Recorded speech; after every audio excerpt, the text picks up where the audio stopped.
अस्सलामुअलैकुम। अॼु असां हिन वीडियो में वेन डायग्राम जे बारे में सिखंदासीं ऐं हिकु क्वेश्चन भी सॉल्व कंदासीं जेको असां 8th क्लास जी मैथमेटिक्स में खयो आहे।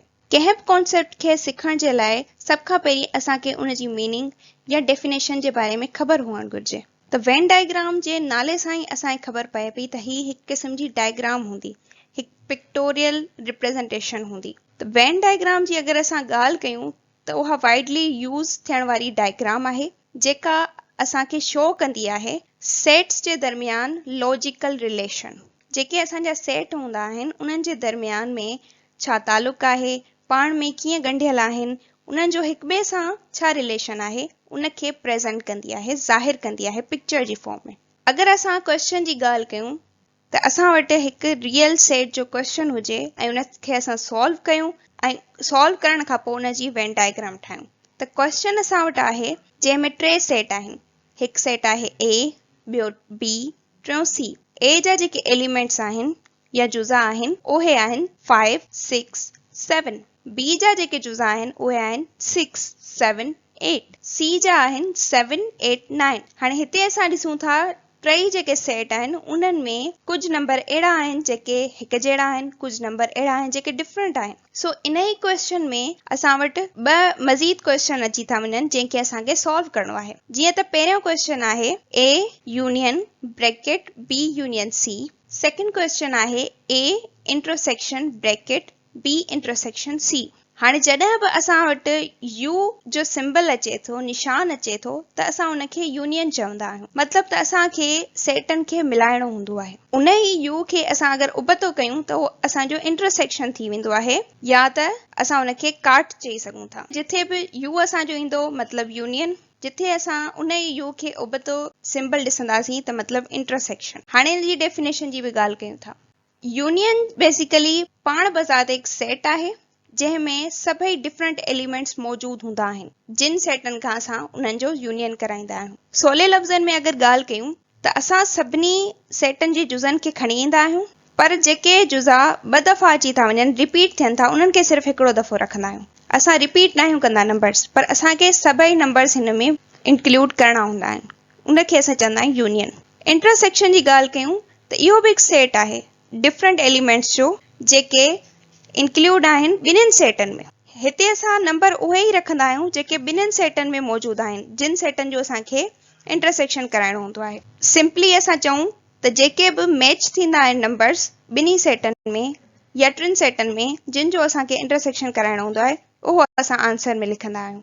हाणे असां हिन जो फर्स्ट पार्ट कयूं था A union bracket B union C. Union जो मक़सदु असां पहिरीं सम्झी चुका आहियूं त असां सभिनी एलिमेंट्स खे हिन हिकु सेट में रखंदासीं ऐं जेके रिपीटेड एलिमेंट्स हूंदा उन्हनि मां सिर्फ़ु हिकु दफ़ो असां उहो एलिमेंट रखंदासीं। हाणे हिनखे जॾहिं असांखे सॉल्व करणो आहे जेको आहे ए यूनियन ब्रैकेट जे अंदरि बी यूनियन सी, त मैथमेटिक्स जो रूल आहे त जेका बि शइ ब्रैकेट जे अंदरि आहे उनखे पहिरीं सॉल्व कयो ताकी तव्हांजो जेको आंसर आहे सही अचे ऐं तव्हांजा स्टेप्स जेके आहिनि सो सही परफॉर्म थियनि। सो सभ खां पहिरीं असां बी यूनियन सी खे सॉल्व कंदासीं, पर ए जी जेका वैल्यू आहे उहा असां ज़रूरु हिते रखंदासीं। ए जी वैल्यू छा आहे 5, 6, 7। हितां खां असां खईं। उन खां पोइ जेको यूनियन आहे उहो सेम रखंदासीं, ब्रैकेट रखंदासीं एंड देन बी जी जेका वैल्यू आहे उहा रखंदासीं 6, 7, 8 एंड देन यूनियन रखंदासीं एंड सी जी वैल्यू रखंदासीं 7, 8, 9। हाणे ब्रैकेट वारी जेका वैल्यूज़ आहिनि उन्हनि खे पहिरीं असां सॉल्व कंदासीं। यूनियन में असां छा कंदासीं, सभई एलिमेंट्स रखंदासीं। जीअं 6 आहे 6 रखंदासीं। उन खां पोइ 7 आहे, ॿिन्हिनि में 7 आहे पर हिकु चकर 7 रखंदासीं। 8 बि ॿिन्हिनि में आहे पर हिकु चकर रखंदासीं ऐं 9 रखंदासीं। असां वटि अची वेंदो 6, 7, 8 एंड 9। 7 ऐं 8 जेके हुआ रिपीटेड हुआ पर असां उन्हनि खे हिकु दफ़ो रखियो छो त यूनियन जो हिकु रूल आहे। हाणे जेको असां वटि सेट आहे उहो आहे ए एंड ॿियो बी यूनियन सी जंहिंखे असां परफॉर्म करे चुका आहियूं। हाणे असां वटि बची विया ॿ सेट। इन्हनि ॿिन्हिनि सेटनि खे असांखे यूनियन करणो आहे। 5 जेको आहे सो उहो ॾिसंदासीं, उहो बि असांखे रखिणो आहे। 6 रिपीट थिए पियो, हिकु दफ़ो रखंदासीं। 7 रिपीट थिए पियो, हिकु दफ़ो रखंदासीं। 8 ऐं 9 बि रखंदासीं। त फाइनल जेको असां वटि आंसर अची वेंदो उहो अची वेंदो 5, 6, 7, 8, 9। हाणे असां वटि जेको ही फाइनल रिज़ल्ट आयो आहे उन जी असां वेन डायग्राम ठाहींदासीं। वेन डायग्राम असां कहिड़े तरीक़े सां ठाहींदासीं त उहा हिकु शेप जी सूरत में हूंदी। जेतिरा सेट हूंदा ओतिरा असां सर्कल कढंदासीं। फॉर एग्जाम्पल असां सभ खां पहिरीं 2 सर्कल था कढूं। जेको बी यूनियन सी हो उन्हनि जो पहिरीं असां हिते रखूं था। हर हिकु सर्कल खे असां हिकु सेट जी रिप्रेज़ेंट में रखंदासीं। जीअं त हिकु सर्कल आहे बी, ॿियो सर्कल आहे सी। जॾहिं असां बी ऐं सी खे ॻंढियो होसीं, यूनियन कयोसीं, त उन खां पोइ असांजो ए बची चुको हो। वरी लास्ट में असां ए सां उनखे यूनियन कयो, बी ऐं सी खे। त असां टियों सर्कल कढंदासीं। टिनि सर्कलनि खे असां मिक्स कंदासीं। हाणे असां नंबर्स रखंदासीं। अगरि असां ए जी ॻाल्हि कयूं त ए में नंबर आहे 5, ॿियो नंबर आहे 6, पर 6 जेको आहे सो उहो बी में बि आहे। हिते अगरि असां ॾिसूं त 6 जेको आहे सो ए में आहे त 6 बी में बि आहे।